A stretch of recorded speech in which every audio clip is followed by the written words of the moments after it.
Hey folks, it's Thursday, January 21st. I'm only laughing because like y'all are probably thinking, does GPAT always wear this like same thing? Y'all, I've been sitting here recording videos nonstop.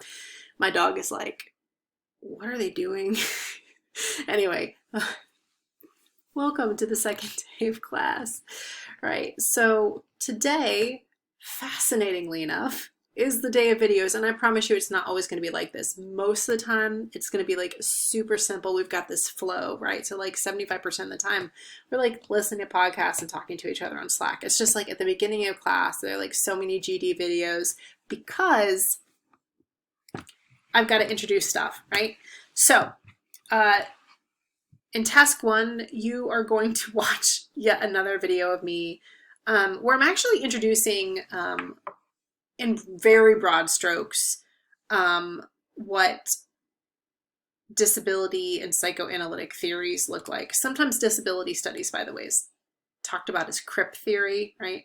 So anyway, there's that.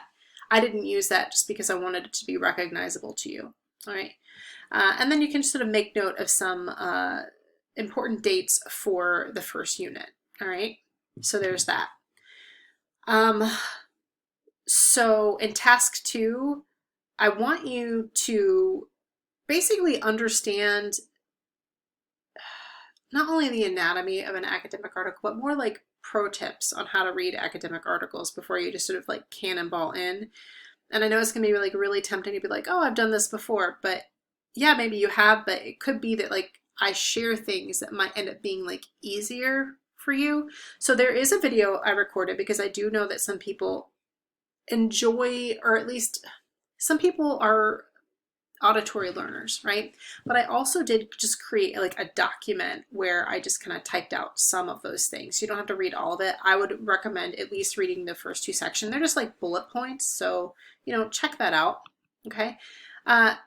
The third thing that you're going to do is you're going to learn about this active reading model that we're going to be doing. Basically, in this class, one of the ways that you're going to be earning points is by doing your homework, but you're going to be reading academic articles too, right off the bat, one in psychoanalytic theory and one in disability studies theory.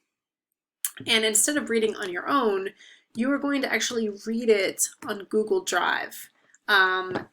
And so like literally meaning that you like click on it, right, and open it up, and there are going to be like multiple people in here, and you're going to like find something that you think is really interesting, click on this little comment button, and then sort of type a comment, right?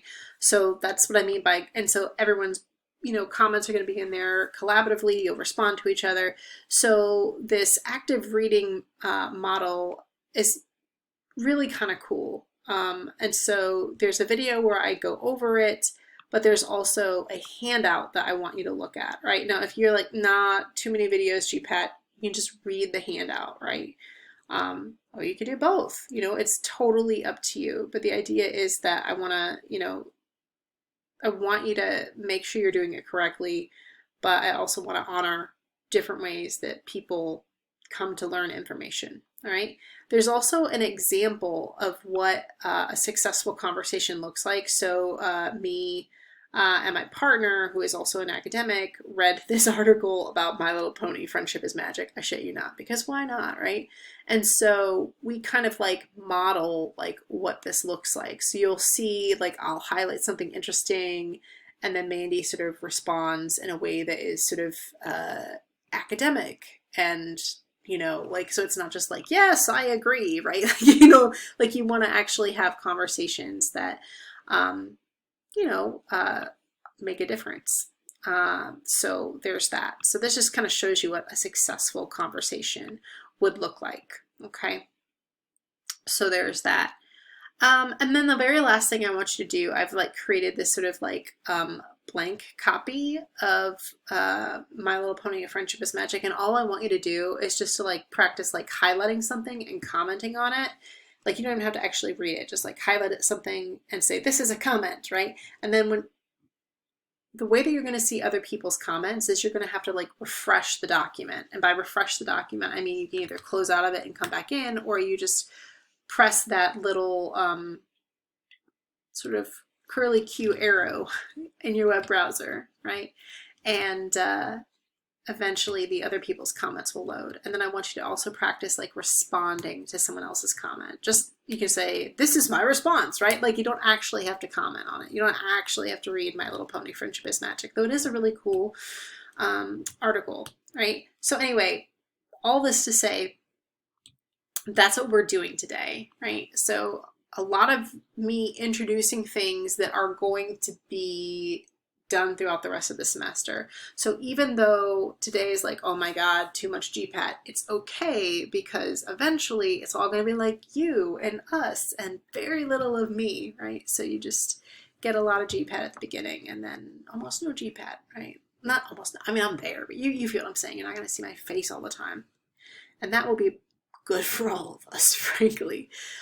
For homework, I want you to read the 2 articles that I've assigned, 6 Ways of Looking at Crip Time, and then the other one on hauntology and, you know, etc., the psychoanalytic one.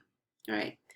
So read those and, you know, employ that 1+2 active reading model. Basically, the 1+2 again is like you have to highlight one thing and make it in, you know, like a intelligent comment, right? And then, you know, obviously following the instructions on the handout. And then you have to respond to other people's comments. Now you can have more things that you highlight and more things that you respond to. I actually encourage that. And sometimes if I can tell that you're like going above and beyond, I will like totally give you extra credit, right? If it's clear that you're like genuinely engaging with an article. But that's what the 1+2 means, right? It's just one comment that you have to make yourself, one original comment, right?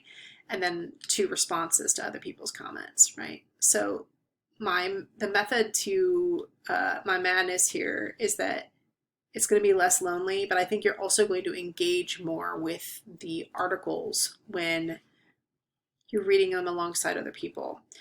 Because you're reading them alongside other people, I probably wouldn't do it like right before class, right? Because you have to actually sort of respond to each other. These are due before class time, so that means that all of your, you know, comments and your responses sort of have to be there. So, you know, I would potentially like do one, you know, like right away and then, you know, like wait a day and do the other one, right? And you don't always have to start with like the first one listed, right? You can start with number 2 and then switch to the first article, right? So that's it. Do follow these notes at the bottom. Like you might find, for instance, that when you open up the article, you can see like yellow highlighting, but no one's comments. That's a glitch in Google Doc. All you have to do is close out the document again, and then they'll open back up, right? Please don't resolve other people's comments, all right? So keep that in mind. And if you are like the early bird and like you're the first one reading the piece and no one else is on it, that's totally fine. Just like put in your comments and then go read the other one, and probably by the time you're done reading the other one, there will be comments, right, for you to respond to. Okay? Cool.